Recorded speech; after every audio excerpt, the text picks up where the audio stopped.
सुरत शब्द अभ्यास बताते हैं कुछ पंथ वाले। और कैसे कहते हैं, हमारे गुरु ने 18 वर्ष तक एक बंद कमरे में बैठ कर कोठे में कोठा और वहां सुरत शब्द अभ्यास किया। इन नोना बेरा सुरतर शब्द होता क्या है, और ये अभ्यास क्या किया उसने बता, डले डोए हठ योग किया। हठ योग नोट सुरत शब्द अभ्यास हठ योग नहीं होता, वो तो साधना जैसे हम कोई मंत्र जाप करें, आपको नाम दिया है, वो नाम तो शब्द है और उसके ऊपर ध्यान लगा के रखना, जोड़ के रखना, उससे 1 सेकंड भी दूर ना करना, ये सुरत शब्द अभ्यास है। यानी उसके नाम के ऊपर सुरती को जोड़े रखना। अगर परमात्मा कहते हैं कबीर जी, जीव्या तो मुख में फेरे और माला फेरे कर्मा ही, मनवा तो 34 फेरे ये तो सिमरण नाही। उधर से आप समण कर रहे हो और मन सैर सपट्टे कर रहा है, ये समण नहीं है। आप क्या बोल रहे हो, किस मंत्र का उच्चारण कर रहे हो, चाहे मन कर रहे हो चाहे श्वास से कर रहे हो, श्वास से भी जो जाप कर रहे हो उसके ऊपर आपका ये सुरत रहे। तुम बोल कौन सा मंत्र कर रहे हो, कौन सा छोड़ रहे हो, कौन सा ले रहे हो। और इसको अभ्यास करना, इसकी प्रैक्टिस करना नॉन एज सुरत शब्द प्रैक्टिस, सुरत शब्द अभ्यास। ये कान बंद करके आंख बंद करके ये सुरत शब्द नहीं, ये तो बिला धुन सुनेंगे, फिर तो सुन ले चाहे ना सुन ले, तो बात जे रही अंदर जो कुछ हो तो हो ही रहा है। अब ये पिछले संस्कारों से आपके अंदर धुन आधी बज रही है और वही परमात्मा की ट्राई कर रहे हैं पुण्यात्माएं, जो पिछले संस्कारी बाकी तो बात भी ना करते, घूटी लाओ मौज करें अपना जैसा भी उनको धंधा करते रहते हैं। तो आपके अंदर पहले से ही विद्यमान है वो, जो कुछ भी आपको ये अनजान गुरु सुनवाया करते थे, धुन सुन ले धुन सुन ले। अब जैसे आपके बैंक में अकाउंट में, आपके खाते में, आपकी कॉपी में और 1 लाख रुपया जमा हो गया, उस 1 लाख रुपए को आप चाहे डेली देख लो उस पुस्तक बैंक की कॉपी में, रोज देख लो चाहे सारा दिन देखते रहो, वो तो 1 लाख जमा ही है आपके। और आगे कोई आप व्यवसाय नहीं करोगे, नौकरी मजदूरी नहीं करोगे, तो वो 1 लाख में तो घटेंगे, बढ़े को नहीं। तो यू दिस इज मेडिटेशन। इस मेडिटेशन में आप सुनना चाहते हो, कुछ देखना चाहते हो, जैसे सतयुग त्रेता द्वापर में परमात्मा ने काल को इसलिए छूट दे दी थी कि उन दिनों में घने पुण्यकर्मी प्राणियों का जन्म होता है उस युगों में, और वो पिछले पुण्यकर्मी संस्कारी साधक होते हैं। प्रत्येक, चाहे कोई गरीब है चाहे अमीर है, चाहे कोई किसी वर्ण में जन्मा होता है, वो सभी भक्ति किया करते हैं उन युगों में, और उनका ध्यान लगता है, मेडिटेशन लग जाता है 1 सेकंड में। और व्हाट इज मेडिटेशन? मेडिटेशन है क्या उनका, जैसे हमारे शरीर में कमल बने हुए हैं, हमारी रीढ़ की हड्डी जो बैकबोन है, इसके अंदर की साइड में कमल बने हुए हैं, यानी कमल चक्कर बने हुए हैं। जैसे एक टेलीविजन के अंदर चैनल होते हैं, और जो भी चैनल ऑन कर दिया जाता है तो उस चैनल में जो कार्यक्रम दिखाई देता वो कहीं और स्थान पर विद्यमान है, और वहाँ से रिले होकर के वो सिर्फ दिखा रहा है कि ये चैनल में वहाँ ये कार्य हो रहा है। तो ऐसे ही हमारे शरीर के अंदर चैनल हैं, मूल कमल, फिर उससे 2 अंगुल ऊपर स्वाद चक्र, फिर नाभि चक्र जिसको नाभि कमल भी कहते हैं, और फिर हृदय चक्र हृदय कमल, और फिर कंठ का चक्र कंठ कमल, और फिर त्रिकुटी का कमल, और फिर सहस्रार कमल। तो इस प्रकार हमारे शरीरों में चैनल बने हुए हैं, कमल है। और जो साधक होते हैं पुण्यकर्मी प्राणी, वही परमात्मा की खोज में कोई प्रयत्न करते हैं, तो पहले युगों में प्रत्येक व्यक्ति की समाधि हो लग जाती थी, मेडिटेशन हो जाता था।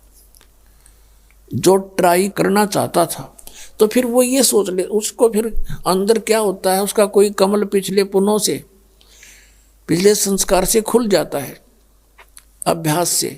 तो वो उस चैनल में क्या होता है कि जैसे फिल्म शुरू हो जाती है, फिल्म एक मूवी शुरू हो जाएगी, उस चैनल पर जहाँ से प्रोग्राम आ रहा है वो सारा दिखाई देना शुरू हो जाता है। कोई नाच रहा है, कोई गा रहा है, कहीं राजा की सवारी आ रही है, जैसे फिल्म चलती है। कहीं झरने बह रहे हैं, कहीं फलदार वृक्ष नजर आ रहे हैं, कहीं फूलों की बहुत लंबे चौड़े बाड़ी है, बगीची है। तो वो सारा कुछ देखता रहता। कहीं गाने हो रहे हैं, कहीं अप्सराएं नाच रही हैं। तो मेडिटेशन करने वाले जो साधक होते थे, तो यो मन वैसे ना टेकने दे उनको, 10 मिनट भी ना बैठने दे।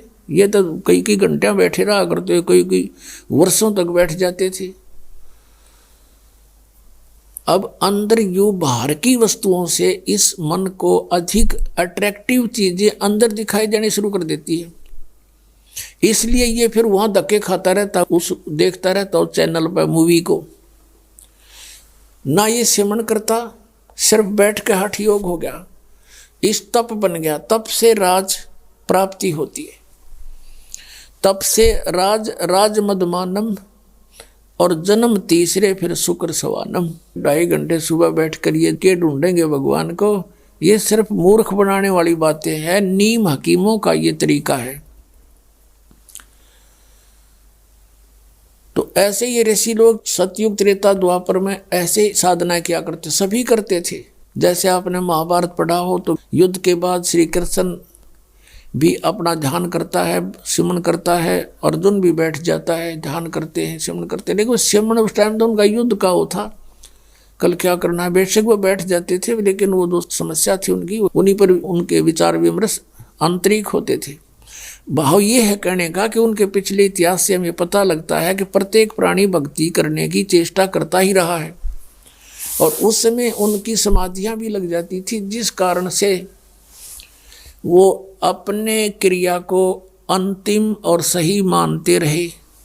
गीता जी अध्याय नंबर 4 के श्लोक नंबर 25 से लेकर 30 तक स्पष्ट किया है कि अर्जुन कोई देवताओं की पूजा करता है, कोई मेडिटेशन करता है, ध्यान लगाता है, कोई स्वाध्याय करता है, और कोई तीक्ष्ण अहिंसावादी व्रत रखता है, और कोई प्राणायाम करता है, कोई केवल योग आसन ही करता है, और सभी अपनी अपनी साधनाओं को पाप नाशक जानते हैं। फिर गीता जी अध्याय नंबर 4 के श्लोक 32 में कहा कि अर्जुन, ऐसी धार्मिक अनुष्ठानों की जानकारी विस्तार के साथ सच्चिदानंद घन ब्रह्म की वाणी में ब्रह्मणे मुखे, उसमें कही गई है सही विस्तार के साथ। परमेश्वर ने स्वयं आकर अपने मुख कमल से बोली है, वो साधना है सही, और वो है तत्व ज्ञान। चौथे अध्याय के 34वें श्लोक में कहा कि फिर उस तत्व ज्ञान को तू तत्वदर्शी संतों के पास जाकर समझ,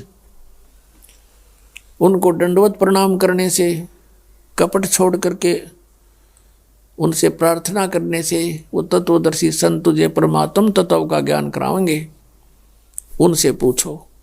तो इससे एक तो ये सिद्ध हो गया कि Gita is not complete knowledge. Shrimad Bhagavad Gita में कंप्लीट स्पिरिचुअल नॉलेज नहीं है, इनकम्प्लीट है, लेकिन गलत नहीं कह सकते।